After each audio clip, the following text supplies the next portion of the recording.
Hello my dear student, welcome to math class. आज का chapter है जी फॉर्मूले। आज हम आपको जो फॉर्मूले होते हैं, यानी कि 1 मीटर में 100 सेंटीमीटर होता है या इन्हें होता है, तो हम इन्हें आपको क्यूब में और स्क्वायर में बदलना सिखाएंगे, वो भी बहुत ही आसान तरीके से। ठीक है जी, देखिए 1 centimetre is equal to 10 mm, यानी कि 10 मिलीमीटर। 1 सेंटीमीटर में 10 मिलीमीटर होता है ना। कभी जब हम वॉल्यूम निकालते हैं या फिर एरिया निकालते हैं तो हमें उन्हें चेंज करने की आवश्यकता होती है। तो कभी कभी ऐसा क्वेश्चन आता है कि इसका आंसर आप स्क्वायर में दीजिए या इसे आप इसका आंसर आप क्यूब में दीजिए, है ना। तो स्टूडेंट सबसे पहले आपको यही समझ लेना चाहिए कि स्क्वायर क्या होता है और क्यूब क्या होता है ना? अगर किसी की पावर 2 है तो ये इसका स्क्वायर है, इसका मतलब होता है 2 × 2। और किसी की पावर अगर मान लीजिए कोई भी है, उसकी पावर 3 है, तो इसका ये होता है क्यूब। इसका मतलब होता है 4 × 4 तो आप समझ गए, स्क्वायर का मतलब होता है 2 बार मल्टीप्लाई और क्यूब का मतलब होता है 3 बार मल्टीप्लाई। ठीक है जी। अब देखिए, हम आपको मल्टीप्लाई नहीं करा रहे, है ना, हम आपको आसान तरीके से बदलना सिखाएंगे। देखिए, अगर 1 सेंटीमीटर है, आपको इसे स्क्वायर में चेंज करना है ना जी। तो ये तो हमारा साधारण फॉर्मूला होगा। अब हम इसे स्क्वायर में चेंज करेंगे, तो स्क्वायर में चेंज करने के लिए देखिए स्टूडेंट, यहाँ पे 1 0 है, तो आप 1 0 इसके आगे ऐड कर देंगे। और अगर आपको इसे क्यूब में करना, तो आप इसके आगे 1 0 और ऐड कर देंगे। 1 0 ऐड करते हुए चले गए, यहाँ 1 थी, यहाँ 1 और बढ़ा दी और यहाँ 1 और बढ़ा दी। इन्हीं में देखो हमने आज दिखा दिया 10 था, तो स्क्वायर करा तो क्या होगा, 10 × 10 100 हो गया। और जी क्यूब है तो 10 × 10 तो 1000 हो गया। तो हम इसे ऐसे मल्टीप्लाई ना करके हम ऐसे साधारण तरीके से याद रख लेंगे कि भाई 1 सेंटीमीटर में 10 mm होता है, यानी कि 1 0 आती है, तो स्क्वायर होगा तो 2 0 आ जाएंगे, क्यूब होगा तो 3 0 आ जाएंगे।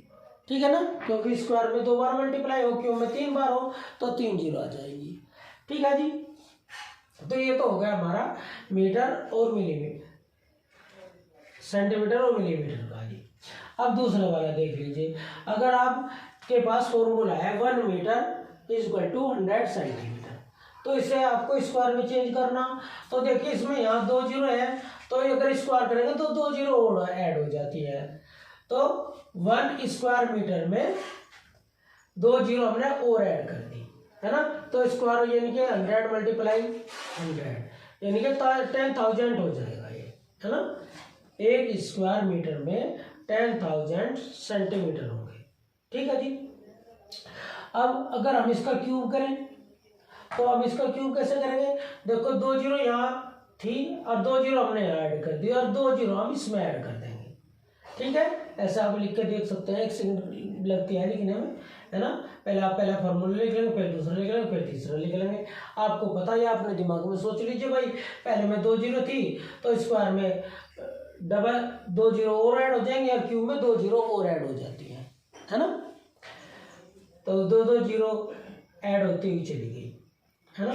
तो 1 cube metre is equal to 10 lakh cube centimetre होते हैं। ठीक है जी। अब 1 kilometre is equal to 1000 metre होते हैं। अगर हम इसका क्यूब करेंगे तो 1000 × 1000 करेंगे, तो यहाँ 3 0 है, तो 3 0 और ऐड कर देंगे। अगर हमें स्क्वायर बनाना है किलोमीटर का, तो 3 0 और उसमें ऐड कर देंगे, और क्यूब बनाना तो 3 0 और ऐड कर देंगे, तो 1 का आगे 9 0 हो जाएंगी, है ना। इसमें 1 का आगे 6 0 हो जाएंगी। ठीक है जी। तो ये तो हो जाएगा 10 लाख, और ये हो जाएगा 1 cube kilometre is equal to 1 अरब metre cube metre. Okay student, तो उम्मीद है शायद आपको अच्छी तरह समझ में आ गया होगा। आपको याद रखने की ज़रूरत नहीं है, बस आपको यही देखना है कि भाई जितने भी पहले वाले फॉर्मूले में है अगर स्क्वायर है तो उन्हीं उन्हीं जो जीरो है उन्हें डबल कर देनी, अगर क्यूब बनाना तो इन्हीं को हमें ट्रिपल कर देना है। ओके, तो स्टूडेंट उम्मीद है कि आपको ये ट्रिक समझ में आई होगी। अगर आपको ये ट्रिक समझ में आ गई हो और चैनल अच्छा लगता हो तो लाइक करें, सब्सक्राइब करें। Thank you watching this video.